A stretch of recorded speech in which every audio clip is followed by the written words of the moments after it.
ধানের শীষকে জয়যুক্ত করবেন। আপনারা কি করতেছেন এখানে? জি জি, এখানে কি করতেছেন?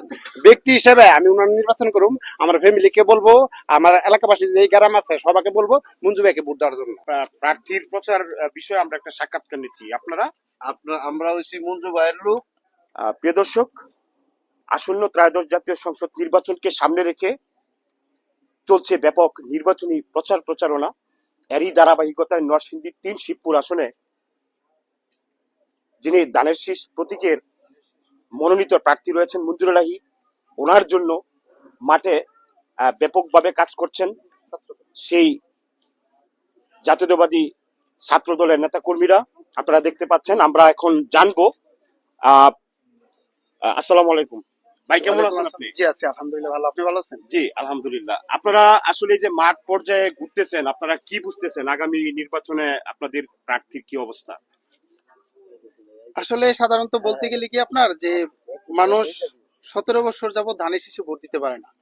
মানুষের মধ্যে যে এই একটা আকাঙ্ক্ষা কাজ করতেছে যে আমরা ফেয়ার ভাবে একটা নির্বাচন হবে, নির্বাচনের একটা উৎসব আমরা ফিল করব, আমরা সেটা আমরা সবাই এই মুক্তভাবে ধানের শীষে ভোট দিতে পারবো, আমরা কোনো অধীনস্থ হব না, আমাদেরকে কেউ জোর জবরদস্তি করবে না, আমরা ভালোবেসে মানুষকে ভোট দিব। সেই সুবাদে দেখা গেছে বর্তমান যে প্রেক্ষাপট সেই প্রেক্ষাপটে আপনার ধানের শীষের যে একটা ধ্বনি শিবপুর উপজেলা তথা সারা বাংলাদেশে ধানের শীষের যে একটা ধ্বনি, আমরা ডোর টু ডোর কাজ করতেছি। আমাদের প্রপারে যতটুকু ঘর আছে, যতটুকু ঘরে আমরা যাচ্ছি, আমরা দেখতেছি যে ধানের শীষের প্রতি মানুষের যে একটা ভালোবাসা কাজ করতেছে, সেটাতে আসলে আমরা কাজ করে আনন্দিত হচ্ছি আর কি। তো এখন হচ্ছে আমাদের তারেক রহমানের যে 31 দফা, এই 31 দফা যদি বাস্তবায়ন করতে যাই তাহলে আমরা সরাসরি ধানের শীষকে ভোট দিতে পারবো না, আমরা তারেক রহমানকে সরাসরি ভোট দিতে পারবো না। আমরা ভোট দিতে হবে স্থানীয় সরকারের যে আপনার যে স্থানীয় যে লিডার, যিনি ধানের শীষের মনোনয়ন পাবে। যেমন শিবপুরে আলহাজ মঞ্জুর এলাহি ধানের শীষের মনোনয়ন পেয়েছেন। আমরা যখন মঞ্জুর এলাহিকে ধানের শীষ মার্কায় ভোট দিব, সেই ভোটটা অটোমেটিকলি তারেক রহমান পেয়ে যাবে। এখন আমাদের কথা হচ্ছে, দেশবাসী এবং জনগণের কাছে কথা হচ্ছে যে আমাদের শিবপুরের যাতে উন্নয়ন হয়, শিবপুরের উন্নয়নমূলক কাজের জন্য আপনারা ধানের শীষে ভোট দিবেন, ধানের শীষকে জয়যুক্ত করবেন।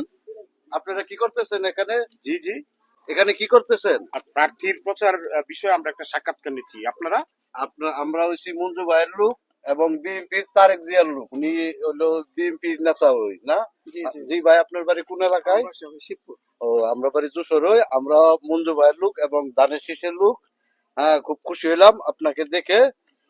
এবং প্রচারণা করেন মঞ্জু ভাই, ব্যক্তিগতভাবে উনি দানশীল লোক এবং যেহেতু তারেক রহমান ওনাকে দিয়েছে, যাচাই বাছাই করিয়ে দিয়েছে এবং উনি একজন ভদ্রলোক, ভালো লোক। আচ্ছা, আপনি একটু এই আমার ক্যামেরার দিকে তাকায় কথা বলেন। হ্যাঁ, আপনারা ধানের শীষে ভোট দিবেন এবং মঞ্জু ভাইকে ভোট দিবেন। আর মঞ্জু ভাইকে দেওয়া মানে তারেক রহমানকে দেওয়া। হ্যাঁ, এবং মঞ্জু ভাইও শিবপুরে উনাকে অনেক যাচাই বাছাই করে উনাকে দিয়েছে এবং উনি যথেষ্ট ভদ্রলোক এবং মানুষকে দান খয়রাত উনি উনার বাপের আমল থেকেই করে। এরকম ভালো লোক। আপনার একজন ভালো লোকের পিছনে গিয়েছেন, আপনাকে ধন্যবাদ। খুশি হইলাম ভাই। আসেন মাঝে মাঝে যশোরে, আমরা বিএনপির পক্ষের লোক হই, আমরা দানের শীষের লোক হই। আপনি আবার যখন আসবেন আমাদের সাথে দেখা করে যাবেন, চা খায় যাবেন, আমরা ওনার নির্বাচন করি।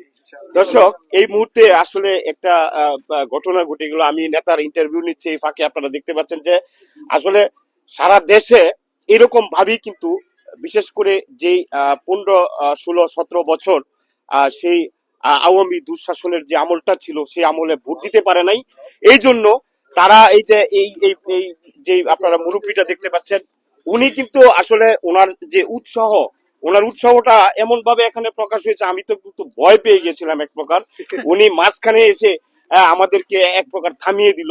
যাই হোক, এই সামনে ত্রয়োদশ জাতীয় সংসদ নির্বাচনকে সামনে রেখে এই তৃণমূল পর্যায়ে যে মানুষটিকে তারা আসলে প্রচারণা নিয়ে আসছেন, এই যে মঞ্জুর এলাহি ব্যক্তি হিসেবে কেমন? ব্যক্তি হিসেবে হ্যাঁ ভালো।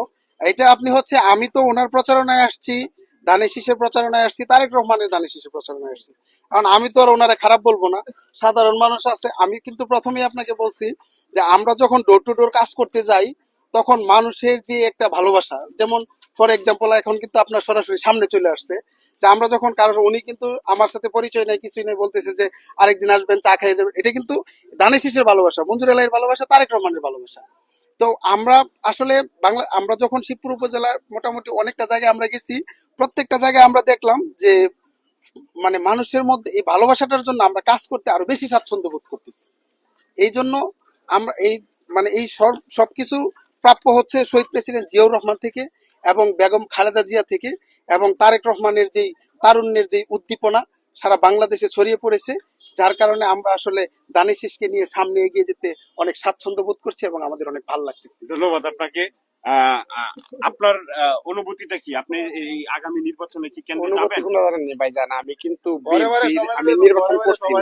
আমি কিন্তু মঞ্জু ভাই আমার ভালো লাগছে, একদিন আমি যাইতাছি নরসিংদী, আমার সাথে দেখা হয়েছে, ওনার যে ধরনের কথাবার্তা বলছে, ব্যক্তি হিসেবে আমি উনার নির্বাচন করুম, আমার ফ্যামিলিকে বলবো, আমার এলাকাবাসী যে গ্রাম আছে সবাইকে বলবো মঞ্জু ভাইকে ভোট দেওয়ার জন্য। আর উনার নির্বাচন আমি নিজে করে দিব। আমি কিন্তু অন্য দল করছি, কিন্তু উনার আমি ব্যক্তি হিসেবে ভালোবাসি। উনার নির্বাচন করবে আর দুশো বিপুল ভোটে উনাকে ফাঁস করাই দিব। ব্যক্তি হিসেবে আমার অনেক ভালো লোক, এটা দেখতে দেখা গেল ওনার মনটা কিন্তু অনেক ভালো, অনেক ধানের শীষে ভোট দেব, একই কথা। প্রিয় দর্শক, বাংলাদেশের নেতা খালেদা জিয়া জনগণ ছেড়ে বিদেশ গেছে না চিকিৎসা লাগিও। এই নেতা আজকা মরছে এই দেশে চিকিৎসার অভাবে। তো উনারে ছাড়া আমরা আর কেউ রেসিভ না। প্রিয় দর্শক, ত্রয়োদশ জাতীয় সংসদ নির্বাচনকে সামনে রেখে এভাবেই চলছে তৃণমূল পর্যায়ে হাট, বাজার, পাড়া, মহল্লায়, গ্রামে, গঞ্জে, বিভিন্ন জায়গায় এভাবেই প্রচার প্রচারণা চলছে। দেখা যাক আগামী জাতীয় সংসদ নির্বাচনে শিবপুর আসলে কে হতে যাচ্ছেন এই শিবপুরের অভিভাবক। যাই হোক, আজকে এই পর্যন্তই। আগামী কোনো একটি বাজার কিংবা কোনো একটি পাড়া মহল্লায় নির্বাচনী প্রচার প্রচারণা নিয়ে আবারও হাজির হবো। সেই পর্যন্ত সবাই ভালো থাকবেন, সুস্থ থাকবেন, আমার সাথেই থাকবেন। আল্লাহ হাফেজ।